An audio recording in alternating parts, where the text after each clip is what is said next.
Anda masih bersama kami di Breaking News Kompas TV, Saudara, bersama saya Yan Rahman. Saudara, tahun 2026 dinilai sebagai tahun konsolidasi politik untuk menghadapi pemilu 2029. Oleh karena itu, giat Jokowi melakukan safari politik dinilai sebagai langkah awal konsolidasi dengan relawannya. Simak ulasan analis komunikasi politik Unpad Kunto Adi Wibowo berikut ini untuk Anda. Iya Mbak, menurut saya tahun 2026 ini tahun konsolidasi politik di semua partai politik di Indonesia untuk menghadapi 2029. Dan sangat mungkin dan sangat rasional jika Pak Jokowi dalam safari politik ini juga punya agenda untuk kemudian mengkonsolidasi relawan-relawan pendukungnya yang sudah mendukung dia sejak 2014 dan 2019 untuk masuk ke satu barisan dan akhirnya memilih PSI gitu.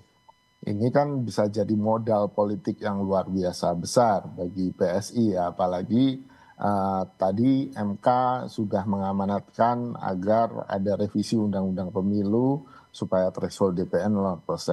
Tapi kan yang dikejar oleh Pak Jokowi dan PSI tidak sekedar PSI masuk DPR, tapi kalau bisa PSI punya kekuatan real di DPR, entah itu sampai 6 atau 7% kursi di DPR itu bisa jadi sangat besar Mbak gitu. Nah ini yang menurut saya jadi agenda politik Pak Jokowi, apalagi kita tahu sampai sekarang pembahasan revisi Undang-Undang Pemilu ini tampaknya juga belum dimulai dan belum kemana-mana gitu kan. Sangat mungkin kalaupun ini dipotong gitu kan oleh kekuatan-kekuatan politik di DPR untuk tidak mengakomodir putusan MK tentang threshold ini, PSI mau nggak mau ya harus bertarung gitu kan di elektoral di pemilu 2029. Dan salah satu modal Pak Jokowi selain relawannya juga pemilih loyalnya, fans beliau yang masih dengan semangat datang ke Sumber untuk bisa salaman dan foto bersama Pak Jokowi gitu. Mas Kunto, tapi kan sebenarnya seperti ini, Pak Jokowi sendiri memang belum masuk ke dalam struktur PSI sendiri. Apakah memang dengan pertemuan dengan relawan dan juga yang dibawa juga oleh PSI yang dilakukan dalam safari politik ini bisa memperkuat persepsi bahwa Pak Jokowi masih punya pengaruh politik terutama untuk basis pendukungnya dan bisa kemudian membawa PSI ke dalam arus bagaimana PSI bisa masuk ke DPR? Ini menarik Mbak, betul Mbak Bella. Ini pertanyaan yang sangat menarik karena selama ini penokohan di partai politik itu biasanya di ketua umumnya gitu kan. Kita tahu ada Pak SBY di Demokrat, Bu Mega di PDIP, Pak Prabowo di Gerindra, lalu Surya Paloh di Nasdem dan berikutnya. Tapi kan kita ini tampaknya Pak Jokowi ingin bereksperimen gitu, eksperimen politik yang menurut saya juga punya resiko karena yang dipasang di ketua umum adalah putranya Mas Kaisang kan gitu. Dan Pak Jokowi berharap ada asosiasi yang sangat dekat antara Kaisang dan Jokowi sehingga Jokowi nggak perlu jadi ketum partai gitu Mbak. Gitu. Pak Jokowi menurut saya merasa dirinya sudah sangat besar untuk bisa jadi ketua partai semacam PSI gitu yang tidak cukup besar tentu saja hari ini. Dan Pak Jokowi memilih untuk tidak jadi ketum partai supaya punya pengaruh politik ke partai-partai yang selama dia berkuasa dia juga ngemong gitu. Salah satunya Golkar gitu kan. Dan Mas Gibran kan terakhir isunya kan dititipkan ke Golkar gitu kan. Sehingga dengan punya banyak basis politik, partai politik ini, Pak Jokowi bisa bermain-main gitu, bisa kemudian punya banyak alternatif strategi karena dia punya banyak buah catur yang bisa dia mainkan gitu ya Mbak ya. Tapi sekali lagi menarik untuk kita lihat apakah betul tokoh selain ketua umum partai, dalam hal ini bapaknya ketum partai gitu kan, bisa kemudian mendongkrak elektabilitas partai gitu. Ini yang belum pernah terjadi di Indonesia, tapi sangat mungkin kita lihat saja 2029 nanti bagaimana PSI, seberapa besar perolehan suara PSI, apakah bisa melampaui threshold yang 4% itu atau bahkan bisa ke 6, 7 atau bahkan 8% gitu sih.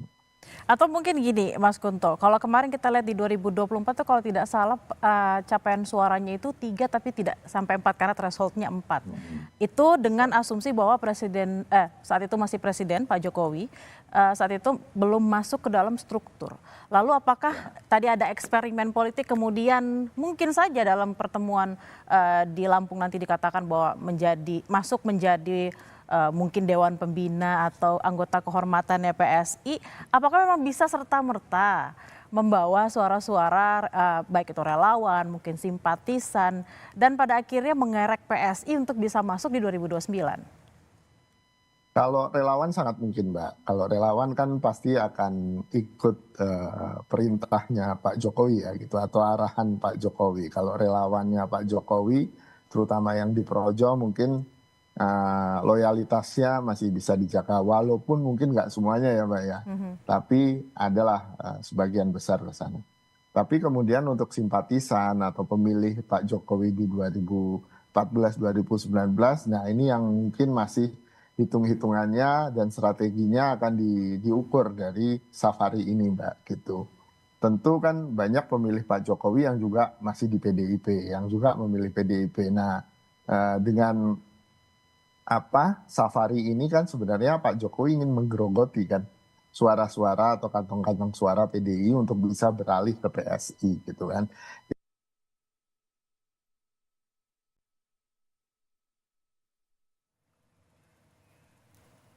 Saudara, kita kembali sapa jurnalis Kompas TV, ada Purwantoro dan juga juru kamera Yudi Kiswanto di Mesuji Lampung untuk mengetahui informasi terkini terkait persiapan penyambutan dari Presiden ke-7 Joko Widodo yang menurut rencana akan menuju Mesuji Lampung. Purwantoro, selamat pagi. Dari pantauan Anda di sana, bagaimana persiapan acara jelang kedatangan dari Joko Widodo? Ya, selamat pagi Yan Rahman. Sepanjang jalur lintas timur Sumatera yang melewati Kabupaten Mesuji di Simpang Pematang, itu baliho dari Joko Widodo, Presiden ke-7 Indonesia, dan Ketua PSI, Ketua Umum PSI maksud kami, itu sudah berjejer di pinggir jalan. Itu merupakan nampaknya persiapan sebagai sambutan dari pengurus dan simpatisan DPD maksud kami DPD PSI dari Kabupaten Mesuji, yang rakorda rencananya akan digelar di Desa Wirabangun, Kecamatan Simpang Pematang, Kabupaten Mesuji. Lokasi sendiri berada di sedikit masuk di jalan, tepat di pinggir jalan, maksud kami di Jalan Lintas Timur, sedikit masuk ke arah Wirabangun. Di sini disiapkan ada satu lapangan yang dibuat tenda dari pinggir jalan hingga ke lokasi rakorda. Saat ini sedang dilakukan persiapan dengan melakukan registrasi dan pemeriksaan yang dilakukan oleh panitia dan pihak kepolisian. Ya, tadi memang terlihat di sepanjang jalan jalur lintas Sumatera sebelum sampai di lokasi memang terlihat pengamanan dari Polres Mesuji sudah dilakukan untuk sebagai pengamanan dari kedatangan Presiden ke-7 Joko Widodo di Kabupaten Mesuji. Yan. Baik, sejumlah persiapan dilakukan jelang kedatangan Presiden ke-7 Joko Widodo di Mesuji Lampung. Tadi dijelaskan bahwa sepanjang jalan menuju lokasi ada baliho di sepanjang jalan. Juga saat ini persiapan yang tengah dilakukan adalah terkait dengan registrasi dan juga pemeriksaan peserta rakorda, dan juga ada pengamanan di sekitar lokasi rakorda di Mesuji Lampung. Terima kasih jurnalis Kompas TV Purwantoro dan juru kamera Yudi Kiswanto atas laporan langsungnya dari Mesuji Lampung. Selamat bertugas kembali.